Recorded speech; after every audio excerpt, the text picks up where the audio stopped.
I stare out the window at the setting sun, coloring the Galveston sky shades of scarlet and purple.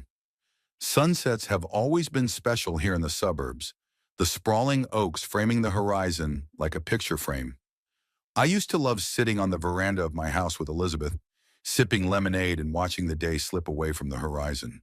Now I stand at someone else's window, in someone else's house, and those beautiful sunsets seem only a bitter reminder of the past. I am 73 years old, and I, Carlton Hicks, former professor of history at Galveston College, have become a shadow of myself. It's been 2 years since Elizabeth's passing. Cancer took her quickly and ruthlessly, leaving me alone in the house we shared for 38 years. The rooms filled with memories and her laughter suddenly became empty and humming. I started talking to ghosts, to her pictures, to her favorite chair, to the books she read. "Daddy, you can't live alone," Prudence, my only daughter, said when she arrived on the 40th day after the funeral. "You've neglected yourself. The house is a mess. You forget to take your medication." I wanted to object, to say I was coping, that I just needed time, but her determined tone and concerned look made me doubt myself. Maybe she was right. Maybe 71 is really too much to handle alone. "We have a big house," she continued while I remained silent. "Bertram recently got a promotion at the bank. We can get you a room on the first floor so you don't have to climb the stairs. You'll see your grandchildren every day." Bertram, my son-in-law, stood behind her back and nodded with a smile that didn't reach his eyes. I had always sensed a cold, calculating nature in him, but at that moment I wanted to believe I was wrong. The sale of the house went faster than I expected. The realtor quoted a price that seemed low to me, but Prudence insisted it was realistic market value.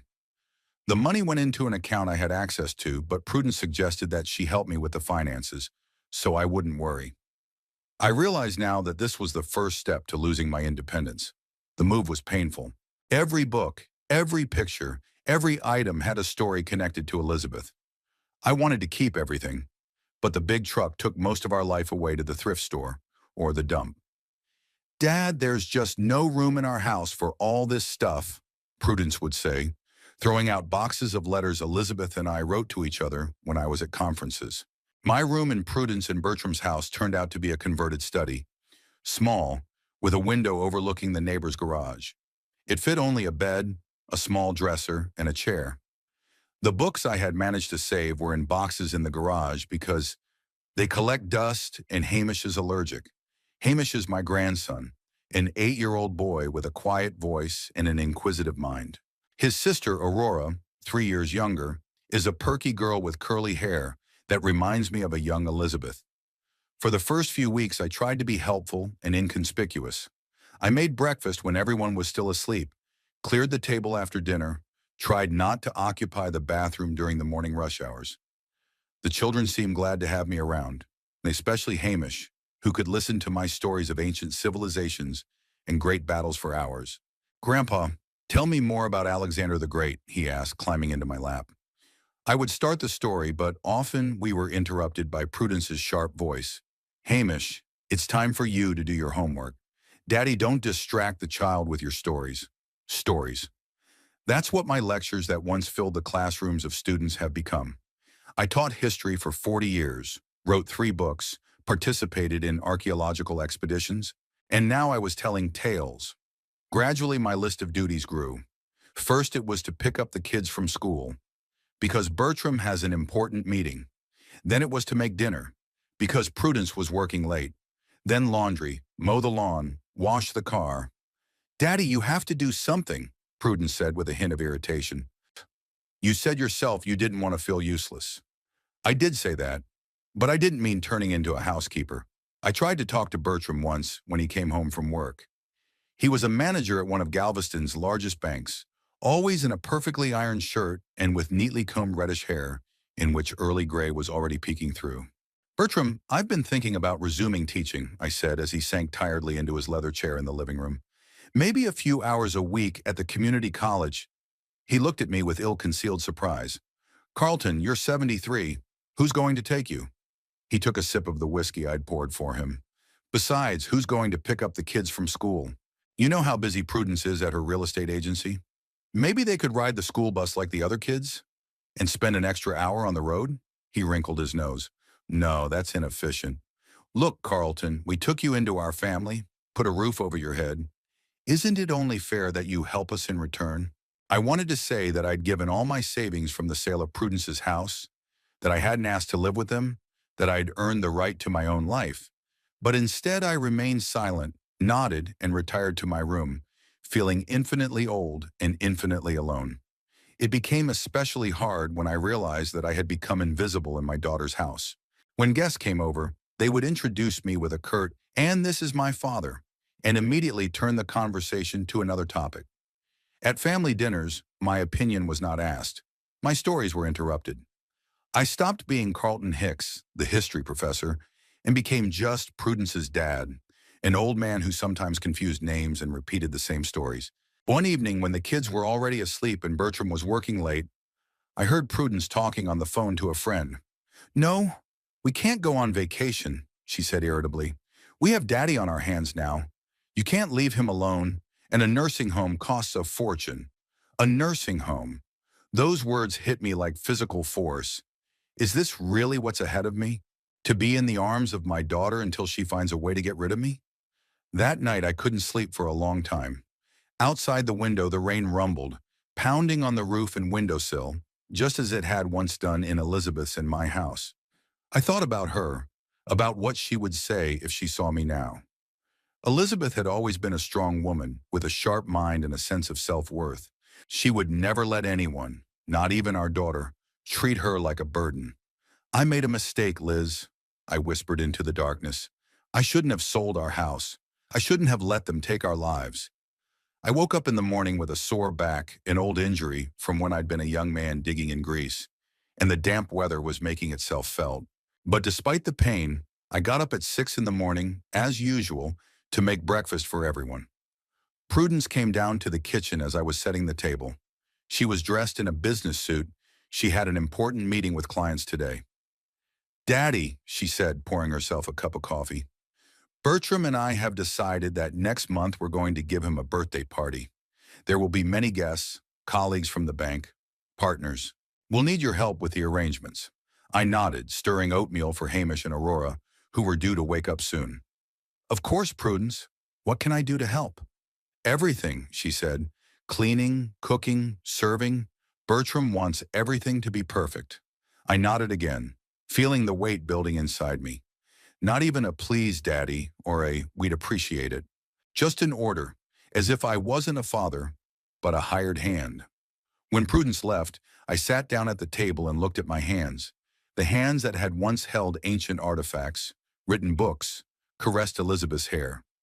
Now they were covered in pigment stains and a slight tremor, but they were still my hands, the hands of a man who had lived a long, meaningful life. In that moment, I realized that moving in with my daughter had been a mistake. I had lost not only my home, but my dignity, my autonomy. I had become what they wanted me to be, a helpless old man to be used and forgotten. But somewhere deep inside me still lived the Carlton Hicks who had spent months in the sands of Egypt, who had argued with colleagues at conferences, who had loved a woman with all his heart and been loved in return. And that Carlton Hicks was not ready to give up. 2 weeks before Bertram's birthday, the house turned into an anthill. Prudence made a detailed task list, printed it out on the printer, and attached it to the refrigerator with a magnet. My name was next to most of the items: cleaning all the rooms, washing the windows, polishing the silverware that used to gather dust in the cupboard, buying groceries, preparing snacks. "Papa, do you realize how important this is to us?" Prudence asked, looking at me over her reading glasses. "There will be influential people from the bank, Bertram's partners, people on whom his career depends." I nodded silently. Over the past year, I'd gotten used to the fact that no one was interested in my opinion. My role had been reduced to simply following instructions. "Everything has to be perfect," she continued, tapping her pen on the table. "Sonner, Bertram was turning 45, a significant date. Plus, he's been hinted at a possible promotion to regional director." "I'll do it," I replied quietly, feeling the pain in my back increase at the thought of the work ahead of me.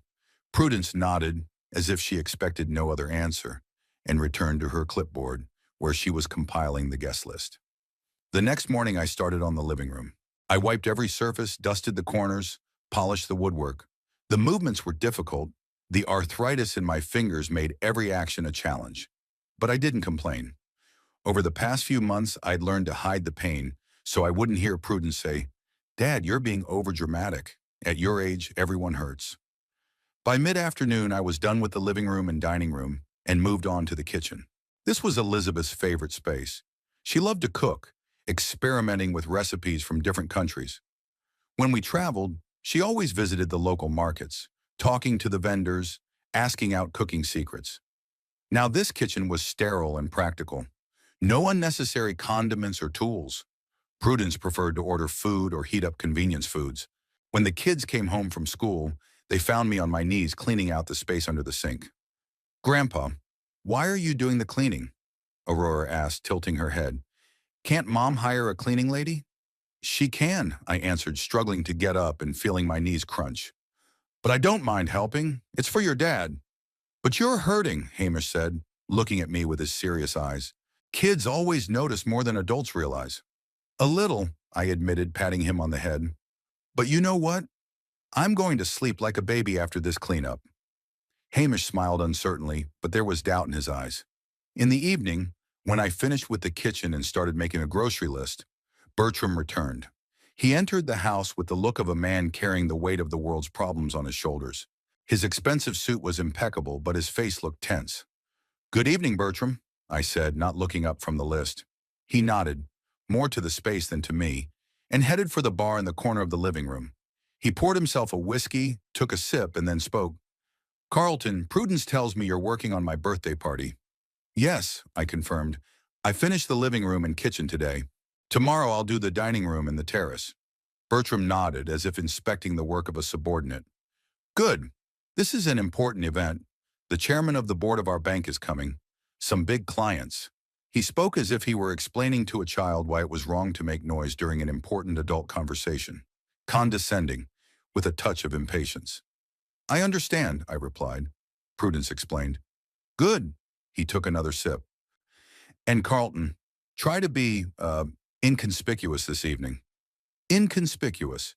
No stories about ancient history or your excavations. This is a business event, not a college lecture. I felt a wave of indignation rising inside, but I suppressed it. In recent years, I've learned to swallow insults and humiliation like bitter pills. "And of course, Bertram, I'll just help with serving the guests." He nodded, finished his whiskey, and left the room without thanking me. I could hear him coming up the stairs saying hello to the children, his voice immediately becoming softer and warmer as he spoke to them. The next few days turned into a marathon of shopping and preparation. I rode around the stores on an old bicycle I found in the garage and repaired. I didn't have a car. Prudence had insisted on selling my old Honda after the move, explaining that it's dangerous to drive at your age. The bike was heavy and creaky, but it gave me a sense of freedom that I sorely lacked in my daughter's house. At the supermarket, I methodically picked everything on the list. Fresh vegetables for appetizers, meat for main dishes, ingredients for sauces and marinades. At home, I prepared what could be made ahead of time and frozen. My hands remembered the motions. Elizabeth had taught me to cook when we were still students and living on a scholarship. The day before the party, I worked on decorating the house. Prudence had ordered flowers, but they needed to be arranged in vases and distributed to the rooms. I worked slowly, thinking carefully about the arrangements, remembering how Elizabeth loved lilies and always had them on the table in our dining room. In the evening, as I finished the flowers and began to rub the silverware, Prudence and Bertram returned to the house. They were excited and talking louder than usual. I heard them pass into the kitchen without noticing me in the dining room, which was separated from the kitchen only by an arched doorway. "Are you sure he'll be all right tomorrow?" Bertram's voice sounded concerned. "The last thing I need is your father knocking over a tray of canapes on the chairman of the board." "Don't worry," Prudence replied with slight irritation. "He's still capable of holding the tray. Besides, it won't be for long." "What do you mean?" I froze, clutching the silver fork I was polishing. "I found a great nursing home in Kirby," Prudence continued, her voice low, but I could still hear every word. "It's not cheap, but we have the money from the sale of Dad's house. There's round-the-clock care nurses, even a hydrotherapy pool, Perfect for his back. And when do you plan to let him know? Bertram asked. After your birthday. I don't want to ruin the celebration. You know how dramatic he can get. I felt my legs give out. I sank slowly into the chair, trying not to make a sound. Would he go for it? Bertram's voice sounded doubtful. He has no choice, Prudence answered with cold certainty. The money from the sale of the house is in my account. His pension won't even pay for a rented room. Besides, at his age, it's dangerous to live alone. You're right, agreed Bertram, and it will be easier for us. No more obligations, no more being in the house forever. We'll be able to go on vacation finally. Exactly, Prudence sounded relieved. And it's better for the children to spend time at summer camps than to listen to senile stories. They continued talking, but I wasn't listening. My ears were buzzing and my throat felt nauseous. A nursing home. They were planning to send me to a nursing home, like a broken thing that they didn't want to keep in the house anymore. And to use my own money for it, the money from the sale of the house Elizabeth and I had bought, paying off the mortgage for 30 years, saving for everything. I got up quietly and left the dining room through the other door leading to the hallway. I needed to be alone, to think about what I had heard. In my small room, I sat on my bed and stared into the space in front of me. What would Elizabeth say? She had always been much more decisive than me, not afraid of confrontation. Carlton, she would say, you are not going to let our daughter treat you like garbage. But what could I do? Prudence was right.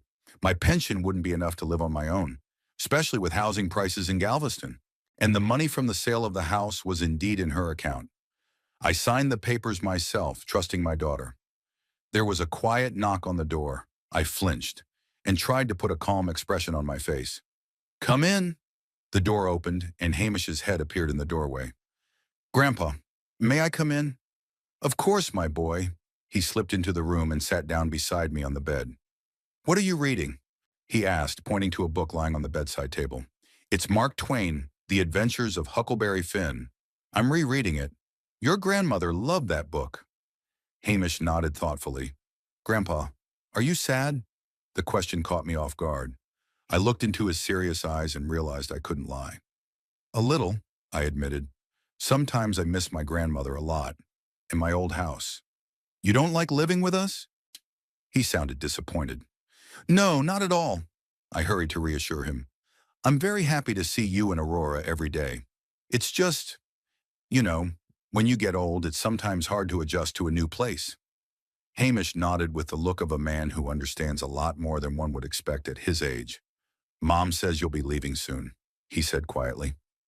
I caught my breath. What exactly did she say? That you'll go to a special place for old people where you'll be taken care of. She said it's because we're too busy to take care of you. I felt anger rising in my chest. They had already discussed this with the kids, but not with me. Hamish, I took his small palm in my aging hands. No matter what happens, I'll always be your grandfather. And I'll always find a way to see you and Aurora. He pressed himself against me, wrapping his arms around my neck. I don't want you to leave, he whispered. I know, baby, I know. After Hamish left, I sat still for a long time. My mind was spinning with thoughts, plans, ideas, but most importantly, I felt something inside me that had been bent for too long, slowly straightening. My pride, my dignity. On Bertram's birthday, I woke up early, before dawn. There was a lot of work to be done, preparing snacks, setting out dishes, organizing the bar. But before I did, I pulled out from under the mattress an old photograph I'd always kept with me. Elizabeth on our wedding day, laughing, flowers in her hair. Give me strength, Liz, I whispered. I'm going to need your courage today. I kissed the picture and tucked it into the breast pocket of my shirt. Then I straightened up, took a deep breath, and left the room, ready for the day ahead, the day that I now realized was going to be the turning point in my life. The morning of Bertram's birthday was clear and sunny, as if the weather itself had decided to favor my son-in-law. I got up at dawn and went straight to work. At my age, movement is not as fast as it used to be, and I knew I would need all the energy I could muster to get through the day. By 10 o'clock, I was done with the main courses, baked salmon, roast beef, and mixed vegetables. That left only the appetizers, which couldn't be prepared too soon. My fingers, curled by arthritis, moved leisurely but precisely, cutting, mixing, decorating. Prudence returned at noon with an armful of packages, the last of the holiday shopping. She looked around the kitchen with a critical eye. "Is everything ready?" she asked in a tone that implied that the answer should only be yes. "Almost," I answered. "We just need to put out the canapes and prepare the cocktail sauces." Prudence pressed her lips together. "Can you make it by 5? The guests would start arriving at 6, and I still had to get to the salon." "I can make it," I said. "Suffer, don't worry." "And Dad," she looked at my plaid shirt and jeans. "You remember to change, right? I put you black pants and a white shirt. You're going to be helping with the catering. You need to look, appropriate." I nodded, not looking up from the cutting board where I was slicing cucumbers for canapes. The maid's uniform was what those black pants and white shirt had become for me. I had once worn tweed jackets with leather elbow patches and lectured to students, but now I had to serve drinks to people, many of whom were old enough to be my children. By 5 o'clock, everything was ready. I changed my clothes as Prudence had asked and began to arrange the glasses and plates. Bertram appeared in the living room, dressed in a new dark blue suit and silk tie. He looked tense but pleased. "Cirque one two. Well done, Carlton," he said, glancing around at the set tables. "It looks impressive." It was probably the first compliment I'd heard from him in 2 years. "Thank you," I replied. "I did my best." "Remember our conversation?" he continued, lowering his voice even though there was no one else in the room. "No stories, just be inconspicuous." I felt something inside me clench, but I nodded. The picture of Elizabeth, hidden in the breast pocket of my shirt, seemed to give me strength. At 6 sharp, the first guest showed up, an elderly couple I didn't know. Bertram greeted them with a wide smile that was never meant for me. Prudence, radiant in her new burgundy-colored dress, immediately took them under her arms, leading them to the bar. Gradually, the house filled with people, bankers with their wives, Bertram's partners, a few neighbors. They all greeted each other, exchanging handshakes and air kisses, laughing at jokes that weren't particularly funny, and I slid between them with a tray of drinks and hors d'oeuvres, almost invisible. "A glass of champagne," I suggested. "Maybe a canapé with salmon?" Most of the guests took their glasses without even looking at me, continuing their conversations. A few mumbled, "Thank you," or nodded. Only one man, gray-haired and with good wrinkles around his eyes, a professor from the local college, I think, looked at me carefully. "Aren't you Carlton Hicks?" he asked, squinting his eyes. "The author of Shadows of Empires, a reassessment of the Hellenistic period?" I froze, surprised that someone recognized me. "Yes, that's me." "Unbelievable." He held out his hand. "I'm Edward Simmons. I teach history at Galveston College. Your book was revolutionary. We still include it in our graduate program." I felt the color rise to my cheeks. It had been a long time since I'd heard words like that. "It's a pleasure," I said, shaking his hand. "What are you doing at this party?" he asked. "Do you know Bertram?" Before I could answer, Prudence materialized beside me. Her face was tense, and her eyes were lightning fast. "Ephraim." "Daddy," she said, emphasizing the word as if it were obscene. "The guests at the end of the hall need drinks." "Is that your father?" Professor Simmons asked in surprise. "But why is he—" "Excuse me," Prudence interrupted him with a strained smile. "We have guests to serve. Daddy, please." She practically pushed me away, whispering, "What are you doing? You're supposed to be working, not talking." I obediently headed to the bar for another round of drinks. Through the crowd, I could see Prudence explaining something to the professor frowning and shaking his head. Then she led him away to the other guests, and I continued my work. The evening rolled on. Dinner was served. I helped set the plates and put away the used dishes. Then there were toasts. The guests raised their glasses to Bertram's health and success, and he smiled and thanked me modestly. I could feel the fatigue building up in my body. My back ached more and more, and my legs felt like lead. But I kept working, moving between the kitchen and the living room, picking up empty plates, filling glasses. Around 9 p.m., when the main courses had been eaten and the guests had moved on to desserts and coffee, I noticed Bertram and Prudence talking intensely about something in the corner of the room. Their faces looked concerned, and they occasionally cast glances in my direction. I continued to work, pretending not to notice. Suddenly, the sound of breaking glass came from the kitchen. I rushed in and found Aurora standing over the shards of a large glass dish. "Grandpa," she whispered fearfully, "I wanted to help." "It's okay, sweetheart," I reassured her, gently pulling her away from the shards. "Stay here. I'll clean it up." I knelt down and started picking up large pieces of glass. My hands were shaking with fatigue, and one of the shards cut my finger deeply. I groaned softly as I saw the blood dripping onto the floor. "Ashana, what's going on here?" Prudence stood in the kitchen doorway, her face contorted with anger when she saw the broken dish and the blood. "Aurora accidentally broke the dish," I explained, holding my cut finger with a napkin. "It's no big deal. I'm already cleaning it up." "No big deal," Prudence hissed. "This dish is from the set Bertram's mother gave us. It cost a fortune." "I didn't do it on purpose," Aurora whispered, her lower lip trembling. "Go to your room," Prudence ordered her. "Now!" Aurora ran out of the kitchen, sobbing. I rose slowly, feeling my knees protest. "Don't talk to her like that," I said quietly but firmly. "She's just a child." Prudence turned to me, her eyes narrowed. "And you don't tell me how to talk to my daughter," she said. "Nashon, why don't you tell me why you let her in the kitchen unsupervised?" "I was busy serving the guests," I replied, feeling the resentment growing inside. "Just like you asked." "Oh, of course," her voice oozed sarcasm. "You were so busy, especially when you were chatting up that professor, telling him about your great accomplishments." "He talked to me," I objected. "I was just answering his question." "Yes, of course," Prudence rolled her eyes. "You'll always find an excuse. You always do. And in the end, I'm the one who has to fix everything." She turned to leave, but I stopped her. "Prudence, that's enough. I've been working all day getting this party ready. I'm tired, and I won't have you talking to me like a servant." She turned around, and her eyes flashed with such fury that I stepped back. "Will you let me?" Her voice was quiet but full of venom. "And what are you here if not a servant? You live in our house, eat our food, spend our money, and all we ask in return is a little help. And you can't even manage that." Her words hit me like a physical force.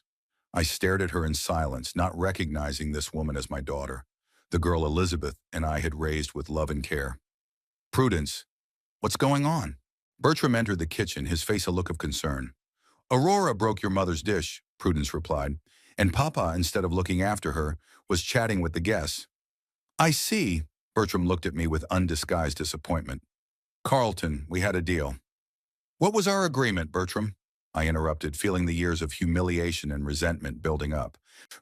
"That I would be invisible in my own family, a slave who does your errands and keeps silent?" "Papa," Prudence exclaimed, "this is completely inappropriate right now. We have guests." "Yes, we have guests," I nodded, "who I've been serving all evening, despite the pain in my back and the fatigue. And that's after 2 weeks of preparation for this feast. I did everything you asked, everything." Prudence and Bertram exchanged glances, and I saw in their eyes what I'd seen so many times before, a mixture of annoyance and pity, as if I were a cranky child throwing a tantrum. "Let's talk about this tomorrow," Bertram suggested in a conciliatory tone. "Now is not the time." "Sure," I grinned bitterly. "There is never a good time for me. For my feelings, for my opinion, for my dignity." "So, Dad, stop being so dramatic." Prudence waved her hand irritably. "Go see if the guests need anything." And then something inside me snapped, or rather straightened out completely. I straightened to my full height, feeling the years of humiliation roll off me like old skin. "No," I said quietly but firmly. "What?" Prudence blinked, disbelieving her ears. "I said no. I will no longer be your servant." "For God's sake, Papa," she rolled her eyes. "Not now. Go and do what I'm asking you to do." "I said no." My voice was louder than I expected. There was silence in the kitchen, and I heard the conversations in the next room fall silent. Great, now the guests could hear us arguing. "Quiet," Bertram hissed. "They can hear us." "Let them hear us." I didn't intend to lower my voice. "Let them know how you treat me." "Daddy," Prudence's voice was ringing with steel. "Get to work, now." I didn't move. I'm not your employee. I'm your father. Prudence grabbed my arm and pulled me toward the door to the living room. If you're my father, then act like it. Her voice shook with rage. Don't embarrass me in front of my guests. She practically pushed me out into the living room, where all the guests were now looking in our direction. The music was still playing, but the talking had stopped. It's okay, Prudence said with a strained smile, turning to the guests. Just a little misunderstanding. She walked over to the music center and turned off the music. Bertram was standing next to me, his face tense and his hand gripping my shoulder with a strength I hadn't expected. Haha, I apologize for the slight interruption, Prudence addressed the guests. My father is a little tired and upset. He hasn't been at his best lately. The guests looked at us with awkward smiles, not knowing how to react. I saw Professor Simmons among them, his face a look of genuine concern. I'm perfectly all right, I said loudly, and quite sane if that's what you mean, Prudence. Daddy, please, her smile became even more strained. Why don't you go and get some rest? You're obviously overworked. I'm not overworked. I just don't want to be invisible in my own family anymore. There was a heavy silence in the room. The guests looked at each other, clearly feeling uncomfortable. Bertram tried to smile, but it didn't come out well. Perhaps we should continue this conversation later, he suggested, turning to me. Oh, no, Bertram, I shook my head. 2 years later is long enough. Prudence came toward me, her face flaming with anger and shame. A burden like you is good for nothing, she hissed loud enough for everyone to hear. Go to your room at once. Those words, spoken by my daughter, my only child, the one Elizabeth and I had raised with such love, hit me right in the heart. But instead of pain, I felt a strange release, as if the last shackles had fallen from me. A burden? I repeated quietly. Is that what I have become to you, Prudence? A burden? Daddy, not now. She tugged at my arm, trying to pull me away. I think now is the time, I said, breaking free of her grip. It's time for everyone to know the truth. I turned to the guests, who were frozen in awkward silence. Ladies and gentlemen, I began, surprised at the calmness of my voice. Allow me to introduce myself. I am Carlton Hicks, Prudence's father and former professor of history. 2 years ago, after my wife died, I sold our house and moved in here with my daughter and son-in-law. They convinced me that it was dangerous to live alone at my age, that I would be better off here, that I would be part of the family. I paused. Prudence stood beside me, her face pale. Sovereign, Daddy, please, she whispered. Don't. But instead of a family, I continued, ignoring her plea, I've been given the role of a servant. I cook, I clean, I pick up the kids from school, I mow the lawn. I do everything I'm told and keep quiet when I'm humiliated. And when I try to speak my mind, I'm called a burden. I took a picture of Elizabeth out of my pocket and showed it to the guests. This is my wife, Elizabeth. We've been married for 46 years. When I moved here, Prudence insisted I get rid of most of our belongings, including Elizabeth's jewelry, the necklace I'd given her for our 20th wedding anniversary, the earrings she'd inherited from her mother, the sapphire engagement ring. Prudence took a step forward, her eyes widening. Papa, stop. Yarafwan, she said she was going to send them off to be appraised and then put them in a safe deposit box. I looked directly into my daughter's eyes. But instead, she sold them. Sold them and embezzled the money. Just like she embezzled the money from the sale of my house. The room erupted in shocked gasps. That's not true, Prudence exclaimed. Papa is confused. I found the receipt, I interrupted her, in your desk when I was looking for the forms for the tax return. Golden Lion Pawn Shop. $8,000.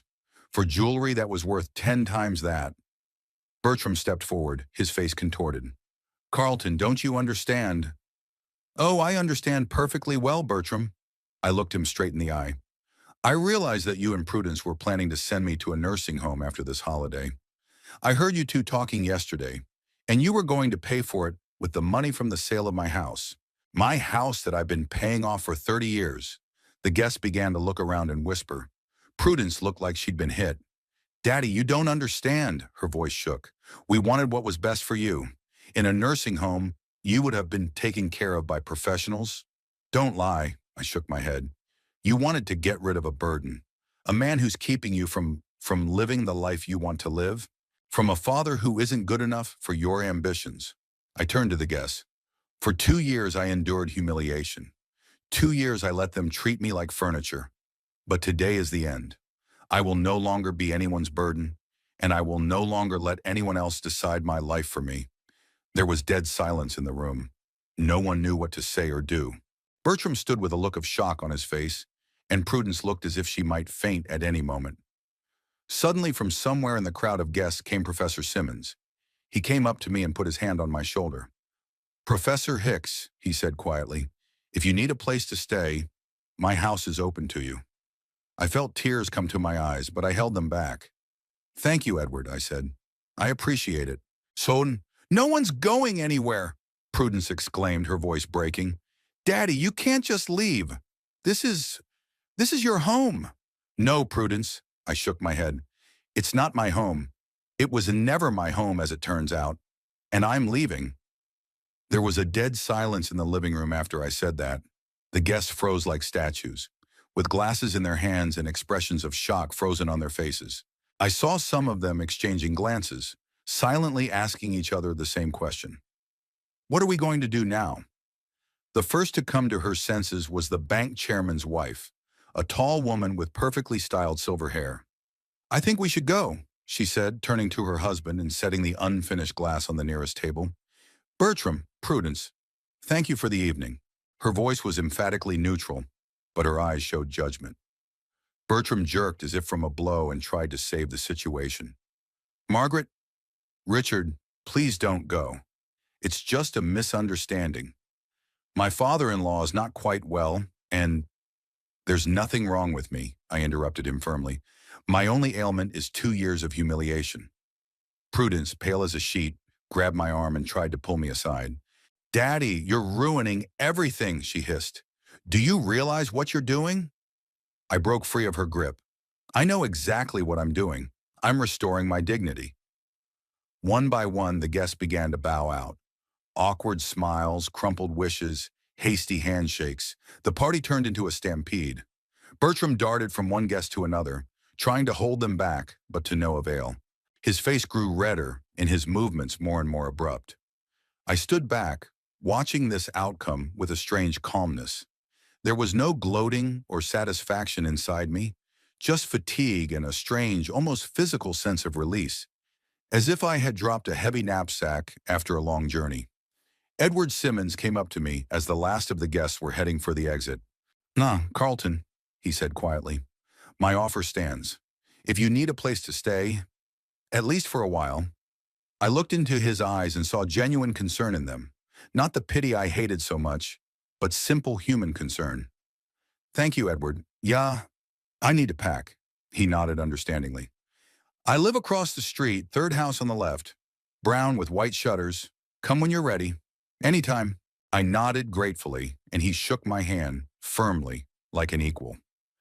That simple gesture meant more to me than he'd realized. When the door closed behind the last guest, the house was dead silent for a moment, and then the storm broke. "You!" Bertram turned to me, his face contorted with rage.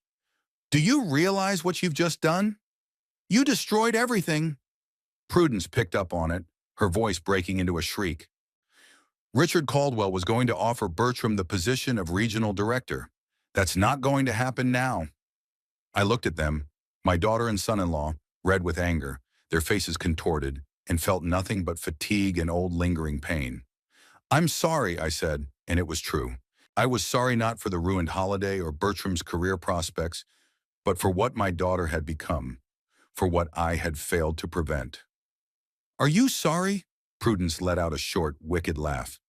"Oh, now you are sorry, after you made us look like liars and thieves in front of all our friends and co-workers." "But isn't that the truth?" I asked quietly. She recoiled as if I had hit her. Shouting, "How dare you," she hissed. "After all we've done for you, we've given you a roof over your head, fed you, taken care of you." "You used me as free labor," I interrupted her. "You took my money, sold your mother's jewelry, and didn't even ask my opinion. You planned to send me to a nursing home without bothering to discuss it with me. Because you would have made a scene." Summer and Prudence exploded. "Like you did today." "So it's true then?" came a quiet voice from the doorway. We all turned around. There stood Hamish in his pajamas, his eyes wide open. Next to him, half hidden behind his back, stood Aurora, her face shiny with tears. "Children, go to your rooms," Prudence said sharply. "This is none of your business." "Do you really want to send Grandpa to a home for old people?" Hamish asked without moving from his seat. "And you sold grandmother's things?" "Hamish, it's complicated," Bertram interjected, his voice suddenly softer. "Grown-up stuff. Go to bed, we'll talk in the morning." "You cheated, Grandpa," Hamish said with the directness that only children are capable of. "It's not fair." "Hamish!" Prudence took a step toward him, but he backed away. "I don't want Grandfather to go." His voice trembled. "He's not going anywhere," Prudence replied with a strained smile. "Ah, we'll work it out. Now go to bed." Hamish looked at me, his eyes asking for confirmation. I couldn't lie to him. "I have to go, Hamish," I said softly. "But that doesn't mean I won't see you and Aurora." "Daddy!" Prudence exclaimed. "Don't you dare! Don't you dare what?" I turned to her. "Tell the truth?" "I won't lie anymore, Prudence. Not to myself, not to my children, not to anyone." I walked over to my grandchildren and knelt down, wincing at the pain in my joints. "I love you both," I said, looking into their eyes. "I always will. But sometimes adults have to make hard decisions. I have to leave to live my life." "But will you come back?" Aurora asked in a trembling voice. "I will see you," I promised, "as soon as everything is settled." Hamish suddenly stepped forward and hugged me tightly. Aurora followed suit. I hugged them both, breathing in the scent of their hair, feeling their little hearts beating next to mine. "Now go to sleep," I whispered to them. "Everything will be okay." They reluctantly backed away and, casting last glances over my shoulder, walked up the stairs. I straightened up slowly, feeling my knees crunch. "You can't just leave," Prudence said as the children disappeared from sight. "Where will you go? What are you going to live on?" "I'll figure it out," I replied. "I have a pension, and I'm not as helpless as you think I am." "That's ridiculous," Bertram snorted. "You wouldn't last a week." "Maybe," I shrugged, "but it would be my week. My life, my decisions, my mistakes. If you leave now," Prudence's eyes narrowed, "don't think you can come back when things get hard." "I won't come back," I said quietly. "Never." The words hung between us, heavy as stones. Prudence turned away, her shoulders tense. "Do whatever you want," she said, "as always." I didn't respond to this injustice. Instead, I went to my room to pack my things. There was surprisingly little: clothes, a few books, photos. My whole life fit into one shabby suitcase that I had brought with me 2 years ago. As I packed, I discovered how little of this room was really mine, as if I were not a member of the family, but a temporary guest whose presence was barely noticeable. I folded my clothes and carefully arranged the pictures of Elizabeth and our young family, wrapping them in a sweater so as not to damage them. After some thought, I added a few gifts from Hamish and Aurora, a drawing for Grandparents' Day, a homemade ashtray made of clay, though I'd never smoked, a card that read, "To the best grandfather in the world," in uneven, childish handwriting. Somewhere in the middle of packing, I noticed that my hands were shaking and tears were coming to my eyes. I sat on the edge of my bed and took a deep breath, trying to calm down. Despite everything that had happened, it was hard to leave. Not because of Prudence and Bertram, but because of the kids, because of the irrational fear that I might not see them again, that Prudence would do anything to keep me away from them. I pulled a picture of Elizabeth out of my pocket, the one I'd been showing my guests. "What would you do if you were me, Liz?" I whispered. Of course, she didn't answer, but looking into her smiling eyes, I knew the answer. She would have done the same thing, probably much sooner and with much more noise. Elizabeth never tolerated injustice, especially to those she loved. Finishing packing, I took one last look around the room. It was strange to realize that I'd spent 2 years here, but I'd left no trace of myself. It was as if I'd never been here. I suppressed the urge to write a note to the children. Prudence would probably intercept it. Instead, I mentally promised myself to find a way to contact them when things settled down. The house was quiet when I left the room with my suitcase. The lights in the living room were off, with only a thin strip of light coming from under the door of Bertram's study. I could hear muffled voices. They were still discussing what had happened, trying to assess the damage to their reputations and Bertram's career. I could have left discreetly, but that seemed cowardly. Instead, I knocked on the office door. "Come in." Bertram's voice sounded tired. I opened the door. They were sitting at the desk, Bertram in a chair, Prudence on the edge of the table. There was an almost empty bottle of whiskey in front of them. "I'm leaving," I said simply. Prudence looked at me with a long stare. For a moment I thought there was a shadow of regret in her eyes, but it might have been a play of light. "Where are you going?" she asked at last. "To Edward Simmons," for the first time. "That professor?" Bertram snorted. "He barely knows you. He's shown me more respect in one evening than you have in 2 years," I replied calmly. Prudence turned away, her profile looking stiff, almost alien in the semi-darkness. "So, will you get your stuff out of the garage?" she asked in a businesslike tone. "I'll send for them when I'm settled." "Keys." Bertram held out his hand. "To the house." I silently took the 2 keys out of my pocket and put them on the table. The gesture seemed to put an end to our conversation. "Goodbye," I said, and headed for the exit. "Daddy," Prudence called out to me when I was already in the doorway. I turned around. "You've always been selfish, always thinking only of yourself. Even now." I looked at her for a long time. My daughter, the one I'd once held in my arms. The one I'd read bedtime stories to. The one I'd taught to ride a bike. "I'm sorry you feel that way, Prudence," I said quietly. "But most of all, I regret that I failed to teach you compassion and respect." With those words, I closed the door behind me. Stepping outside, I felt the cool night air wash over my face. It was almost midnight, but some of the windows in the neighboring houses were still glowing. I stood on the porch, feeling a strange lightness and a heaviness in my heart at the same time. The end and the beginning intertwined in one moment. The suitcase was heavier than I expected. I walked slowly down the steps, trying not to strain my aching back. For a moment I wondered, was I doing the right thing? Leaving at night, at my age, with aching joints? Maybe Bertram was right, and I wouldn't last a week. But then I remembered the look on Prudence's face when she called me a burden, and my doubts dissipated. Better to die free and with dignity than to live in humiliation, even if it meant comfort and security. I walked slowly down the quiet street, lit only by the occasional street lamp and the light of the moon. The suitcase was pulling my arm away, and after a few dozen meters, I had to stop and catch my breath. Years and illness were taking their toll on me, and every step was difficult.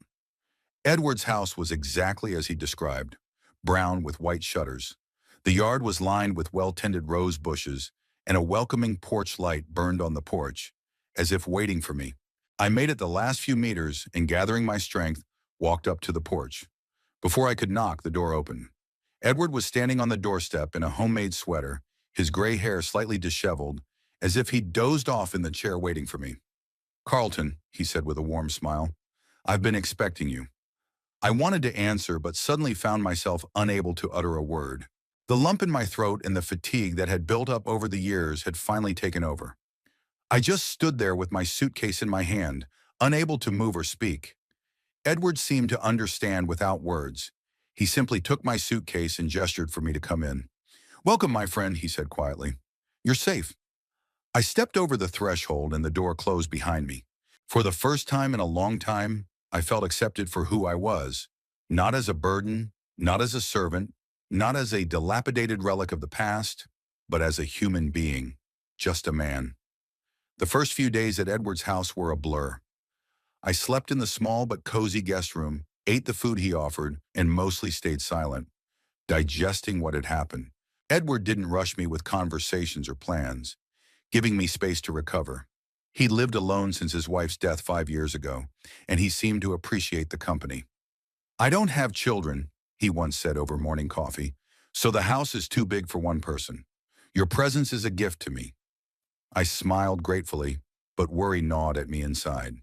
I couldn't stay here for long, despite my host's hospitality. I needed to regain my independence, to find my way.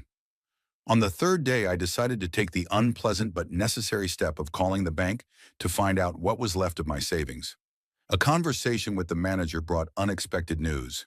In addition to the pension, there was about $15,000 left on my account. It was only a fraction of the amount from the sale of the house, but I believe Prudence had taken it all. Prudence Tate had access to your account, the manager explained, but you remain the primary holder. She couldn't close the account without your signature. Apparently, Prudence didn't have time to transfer that last money, or she left it as a kind of insurance. Either way, it gave me a little financial cushion to start a new life. When I told Edward about it, he rubbed his chin thoughtfully. 15,000 isn't a small start, he said. With your pension, you could rent a small apartment. There are a couple of low-cost senior citizen complexes on the east side of town. I want to live on my own, I shook my head. Not in a nursing home or anything like that. That's not what I'm talking about, Edward smiled. I'm talking about regular apartments, just in houses that are mostly people our age. It's quieter, safer, and the neighbors understand the specific problems. The next day we went to look at options. Edward lent me his car. I hadn't driven in 2 years, but my skills returned quickly. We drove around 3 complexes before we found the right one, a small 2-story building with a dozen apartments surrounded by a well-kept garden. Mostly pensioners live here, explained the real estate agent, a thin woman with bright lipstick. It's quiet. You can walk to the stores. There's a communal laundry room and a small courtyard for barbecues. The first-floor apartment was small, just 1 bedroom, a kitchen combined with a living room, and a tiny bathroom, but clean and bright. The window overlooked a flower bed, and the walls were painted a soft cream color. Something about the simplicity of it touched me. How much? I asked bluntly. $650 a month, including utilities, the agent replied. 2 months of security deposit. I made a quick calculation in my mind. With my pension of $1,200, I could afford this apartment and still have enough left over for food and medicine.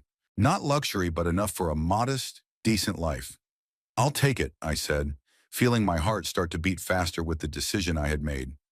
A week later, I moved in. Edward helped me buy the furniture I needed at the thrift store. A bed, a table, 2 chairs, and an armchair. We found an inexpensive floor lamp that reminded me of the one in Elizabeth's in my first apartment. My things from Prudence's house never showed up. Apparently, she'd decided to leave that last connection severed. The first night in the new apartment, I couldn't sleep. I lay on the unfamiliar bed, listening to the ticking of the cheap clock I'd bought at the supermarket, and thought about how my life had changed in 2 weeks. From being a disempowered burden in my daughter's house to being completely independent in my own apartment. It was scary, but at the same time, I felt a surge of energy that I hadn't felt in years. "See, Liz," I whispered into the darkness, looking at the picture of my wife on the bedside table. "I did it after all. I'm free." In the morning, I was awakened by a knock on the door. I struggled to get up, wincing at the pain in my back. The new mattress was too hard for my old bones, and went to open it. On the doorstep stood a woman about my age, with short-cropped gray hair and lively brown eyes. In her hands, she held a basket covered with a plaid napkin. "Good morning," she said with a slight accent I couldn't identify.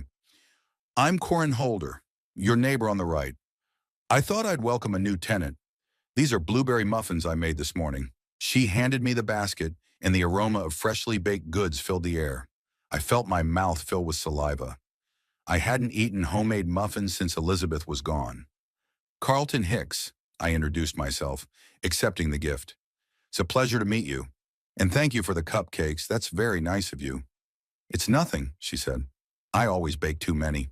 You know, it's a habit from when the kids lived at home. Do you have any coffee? If not, I can get some." Her directness and energy were so different from the tense atmosphere of Prudence's house that I smiled. "There's coffee, but I'm afraid there's no milk. I have it with me." She pulled a small carton of cream from the pocket of her cardigan. "I'm thoughtful." And so began my acquaintance with Corinne. Over coffee and muffins, she told me she'd been living here for 3 years, after she sold the big house she and her husband lived in. Her husband had died 5 years ago, and the kids had moved to different states. "They wanted me to move in with them," she said, spreading butter on a muffin. "But I refused. I love them. But living with kids at my age, no, it's not for me. I value my independence too much." I nodded, feeling a thread of understanding stretching between us. "And you?" she asked. "How did you end up here?" I wasn't going to tell my story, But there was something in her direct, interested gaze that made me want to be honest. So I told it. About Elizabeth's death, about moving in with her daughter, about 2 years of humiliation, about breaking up at Bertram's birthday party. Corinne listened without interrupting, only occasionally nodding or frowning. When I finished, she was silent for a long time, twirling the cup in her hands. My daughter tried to control my life, too, she said at last. Not as brutally as your Prudence, but she thought she knew what was best for me. Wanted me to sell all my stuff and move in with her in Minnesota. In the basement of their house, you know? Mom, you'll be comfortable. There's a private bathroom. I refused, and she's still resentful. I nodded understandingly. There was something wonderfully life-affirming about this woman, a strength of character that shone through the wrinkles and gray hair. You know what, Carlton, she said, finishing her coffee. I'm going to the farmer's market. Would you like some company? You've got a refrigerator to fill, and I know all the best stalls. And so began my new life. Corinne became my guide to the world of self-sufficiency. She showed me where to buy groceries cheaper, introduced me to the other residents of our building, similarly retired people looking for a quiet but dignified life. Every morning we met on a bench in the garden and drank coffee, discussing news, books, memories. Gradually I organized my apartment. I bought a second-hand bookcase and filled it with books from the library and second-hand stores, hung some reproductions of paintings Elizabeth and I loved on the walls, purchased a radio to listen to classical music in the evenings. Life was taking a new direction. I learned how to cook simple meals, wash my own clothes, plan a budget. Each new skill, each day lived on my own, gave me confidence. But there were also difficult moments. Sometimes at night, the pain in my back became unbearable, and I lay awake, wishing there was someone around to give me painkillers or just sit beside me. Sometimes I forgot to take my medicine or turn off the stove, and it was frightening, a reminder that my age was taking its toll. It was Corinne who helped in those moments. It was as if she could sense when I was having a hard time and would show up on my doorstep with soup or fresh bread. She didn't ask me if I needed help. She just stood by me, without intrusiveness, without pity, as an equal. My arthritis gets worse in the rain, she once said, massaging my curled fingers with warm olive oil. It hurts so bad it makes you want to howl. So I understand. Gradually, I began to expand my social circle. On the recommendation of Edward, who visited me regularly, I started attending a group for the elderly at the local library. We discussed books, shared stories, and sometimes took field trips to Galveston's historic sites. My specialty in history proved to be in demand. People listened with interest when I talked about the city's past. One day at the library, I came across an ad for volunteers to work with children. We needed people to read books at the children's department on Saturdays. I signed up, not really hoping to be taken. But the program coordinator, an energetic middle-aged woman, after hearing about my teaching experience, immediately agreed. Kids love stories told with passion, she said. And you, Professor, have it all. So Saturdays became my favorite days. I read fairy tales and adventure stories to groups of children from 5 to 10 years old, trying to put into every word the same passion with which I had once lectured to students. The kids would listen with their mouths open and then barrage me with questions. It brought me back to life, gave me a sense of urgency that was missing in Prudence's house. But not everything went smoothly. About a month after I moved in, I overheard two women talking in the library. "Have you heard about Professor Hicks?" one of them said. "They say he's developing dementia. His daughter was telling my friend that he's become forgetful, aggressive, even made a scene at her husband's birthday party, accused them of stealing." "My God, how awful," answered the second. "Poor woman. What's it like for her to have a father like that?" I froze behind the bookshelf, feeling the color of shame flood my face. So Prudence was spreading rumors about my dementia to explain her behavior and restore my reputation. It was to be expected, but it still hurt. That evening, I told Corinne about it. She listened, then stood up resolutely. "Let's go," she said. "Where to?" "To the Galveston Daily News. My nephew works there. It's time to tell your story, Professor." I wasn't sure it was a good idea, but Corinne insisted. "People need to know the truth," she said, and Prudence should realize that she couldn't defame her father's reputation with impunity. The interview came out a week later, a short article on page 3 titled Retired Professor, A Story of Dignity and Independence. I talked about my academic career, my life with my daughter, how I had decided to start over at 73. Not a word of condemnation toward Prudence, just the facts. It didn't take long to get a reaction. Edward called me the same day. "Your daughter is furious," he said without preamble. "She came to see me demanding your address. I wouldn't give it to her, of course." "Thank you," I replied, feeling a strange mixture of guilt and satisfaction. I didn't want to hurt her, I just wanted to restore the truth. "You did the right thing," Edward assured me. "By the way, the article made an impression. I've had colleagues from the college come up to me, asking if you'd like to give some lectures to the students." Paid lectures. This news was a breath of fresh air. To be able to return to teaching, even for a short time, seemed like a miracle. That evening, Corinne and I sat on a bench in the garden. The sun was setting, painting the sky with the same scarlet and purple colors I'd seen from the window of Prudence's house. But now those colors seemed a symbol not of loss, but of a new beginning. "You know, Carlton," said Corinne, looking at the sunset, "when I was widowed, I thought my life was over.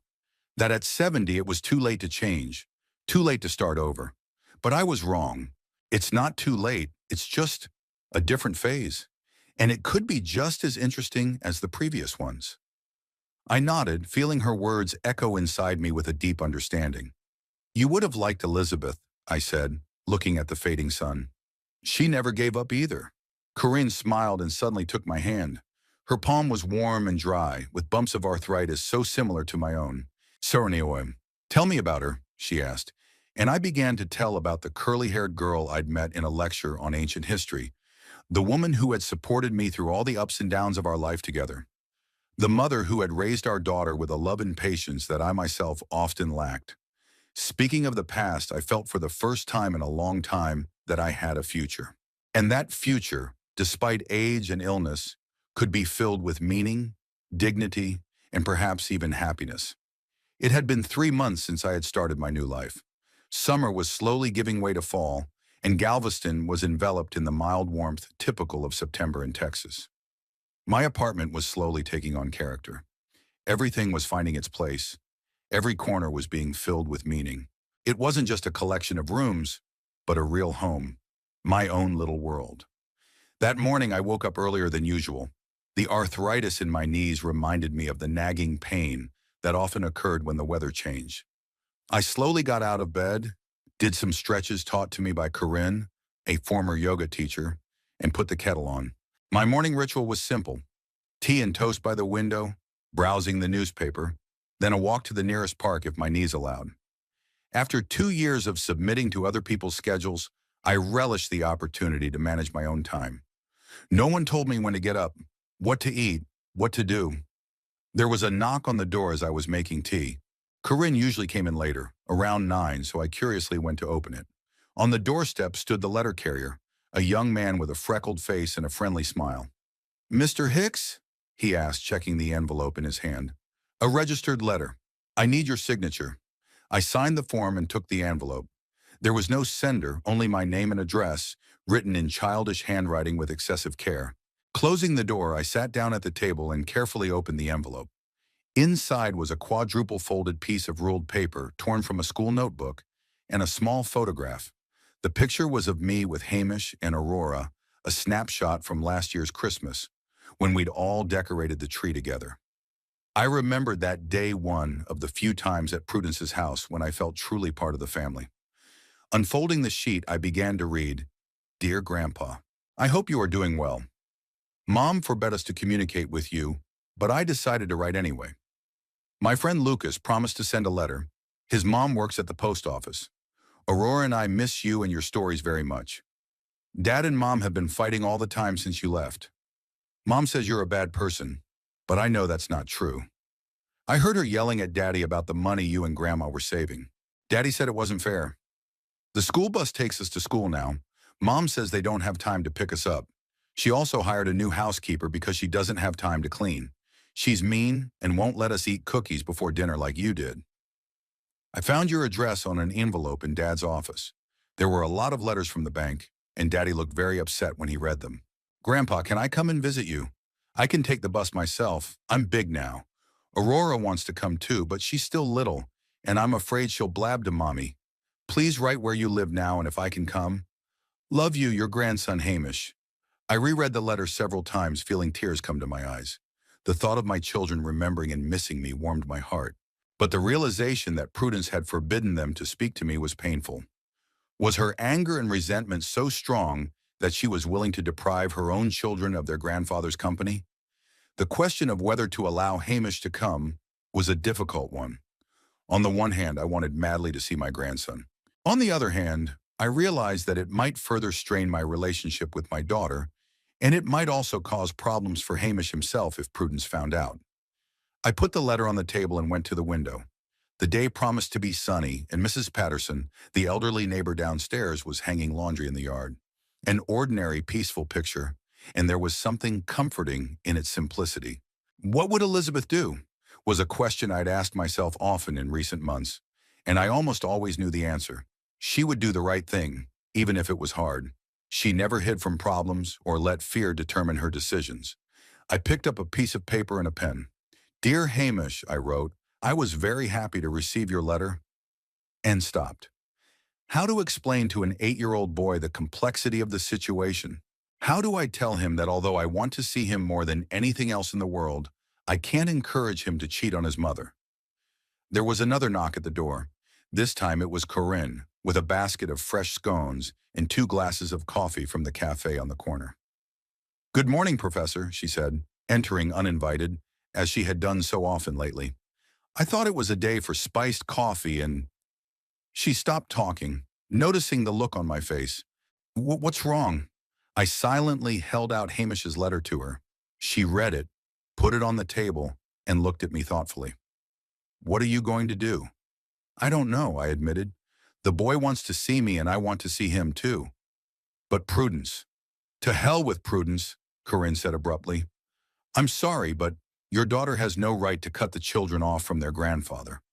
She's their mother, I objected. She has the right to decide who they should socialize with. Parental rights aren't absolute, Corinne shook her head, especially when it comes to a relationship as important as the one with their grandfather. We talked about it for a long time over coffee and scones, considering the pros and cons. In the end, I decided I couldn't encourage Hamish to come sneaking around, but I couldn't leave his letter unanswered either. In my reply, I wrote that I loved him and Aurora very much, missing them every day. Explained that my mom and I have a complicated relationship right now, but it has nothing to do with them. I asked him to be a good brother to Aurora and a good son to his parents, even when it's hard, and added that if he wanted to see me, he should ask Mom openly.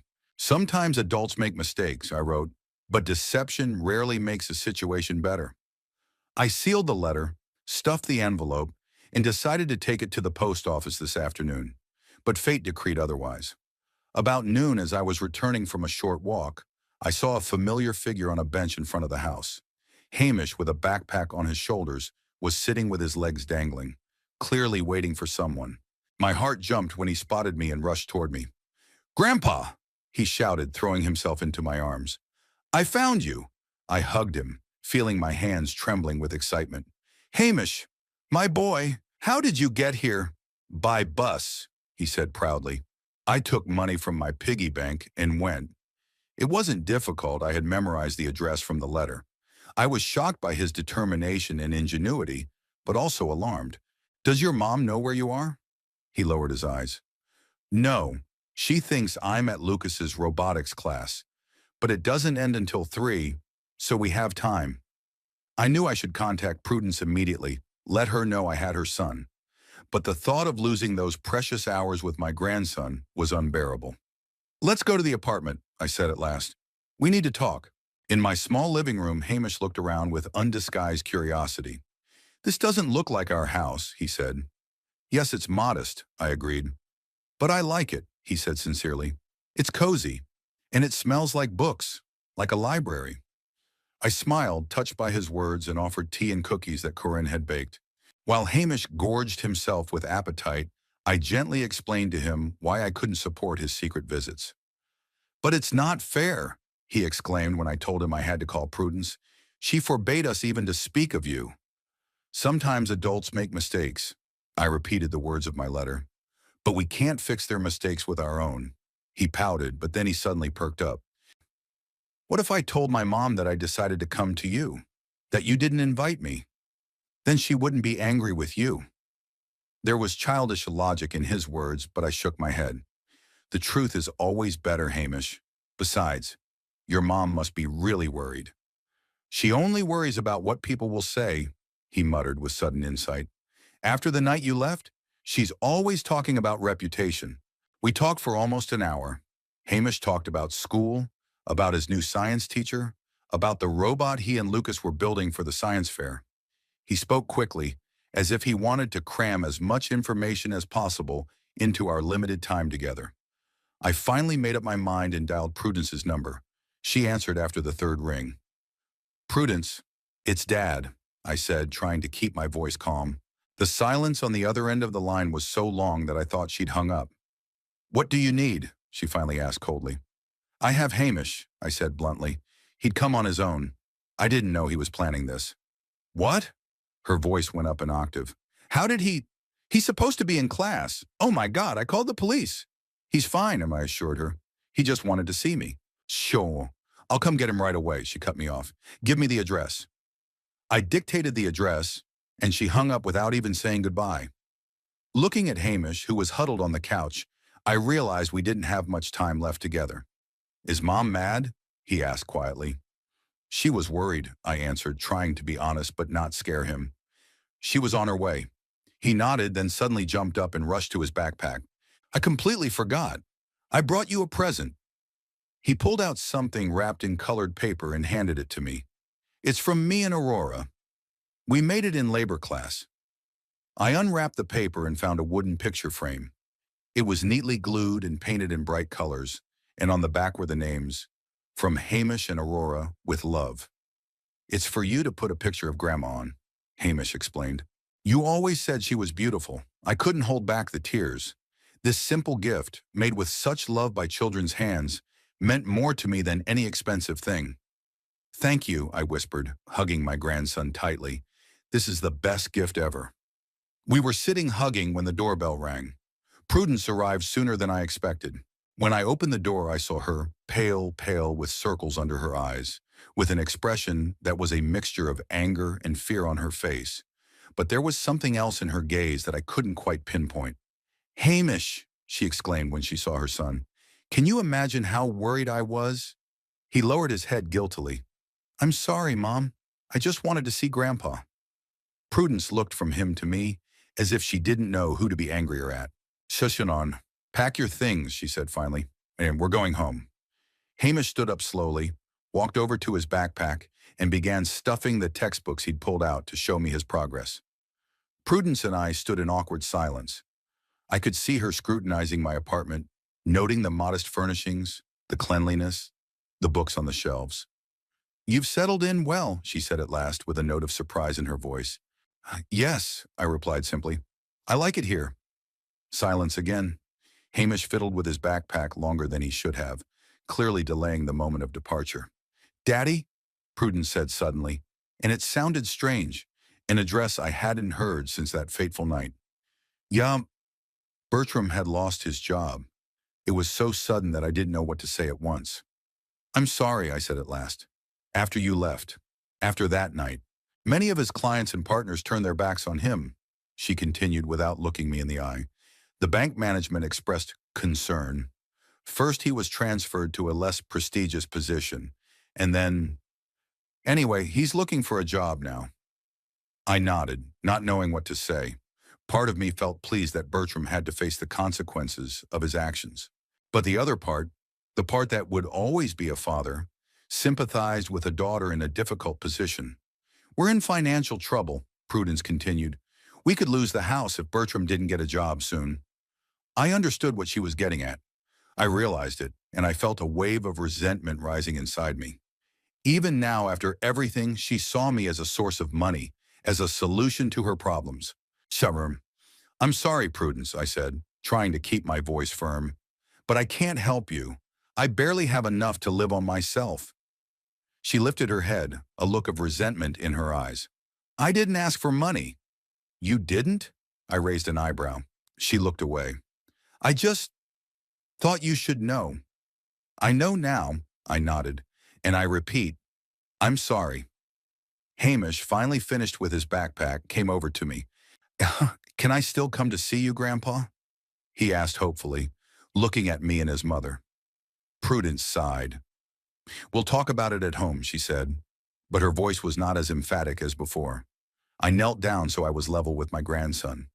It's always good to see you, Hamish, but next time let's make arrangements ahead of time, okay? And with Mom's permission. He nodded and hugged me tightly. I breathed in the scent of his hair, memorizing the sensation. Say hi to Aurora, I whispered to him. It's time, Hamish, Prudence said, taking his hand. She turned around at the door. Daddy, she started but stopped, as if she didn't know what to say next. Yes? I nudged her. Nothing, she shook her head. Just take care of yourself. With those words, they left. I stood at the window for a long time, watching them walk to the car, Prudence helping Hamish buckle up, and them drive away. Something in the expression on her daughter's face, a fleeting softness, a glimpse of the Prudence I used to know, gave me a faint hope that in time our relationship might improve. Not now, perhaps not even in the next few years, but someday. After they left, I put Elizabeth's picture in a new frame donated by my grandchildren and placed it in the most prominent spot in the living room. Then I sat in a chair and stared at it for a long time, remembering our marriage, our life, our dreams. You'd be proud of him, Liz, I said aloud. He's such a brave boy. There was a knock at the door, and I knew it was Corinne. She always showed up, as if sensing when I needed company. Come in, I called out. She came in with a small pot of geraniums. I thought you might want something lively in the apartment, she said, setting the flower on the windowsill. Oh, what a beautiful frame. I told her about Hamish's visit and my conversation with Prudence. She listened attentively, nodding in the right places. You know, Carlton, she said when I was done, I think your daughter is beginning to realize what she's lost. Maybe I didn't want to get my hopes up, Senor, but I won't live by her rules anymore. Not ever again. And rightly so, Corinne nodded decisively. At our age, we've earned the right to live as we see fit. I looked at my small apartment, at the modest furniture, at the pictures, at the books, everything that made up my new world. A world where I was free to make decisions, to make mistakes, to be myself. A world built on self-respect. Yes, it didn't have the luxuries of Prudence's house. There was no expensive furniture, no big rooms, no fancy appliances. But there was freedom. Here was respect, for myself and from others. Here I could look in the mirror every morning and see not a helpless old man, but a man who had lived a long, meaningful life and continued to live it on his own terms. I thought of Hamish, of his bravery and loyalty, about Prudence, who was perhaps beginning to realize the price of her actions, about Corinne, who had come into my life and brought light and warmth to it. In that moment, sitting in my chair in my modest apartment overlooking the flower bed, I realized that I had found what I had missed in my daughter's house, not just a roof over my head, but a real home, a place where I could be myself, where my opinion mattered, where my life was all mine. And that sense of freedom and dignity was worth all the hardship, all the pain, all the doubt, worth every minute of it.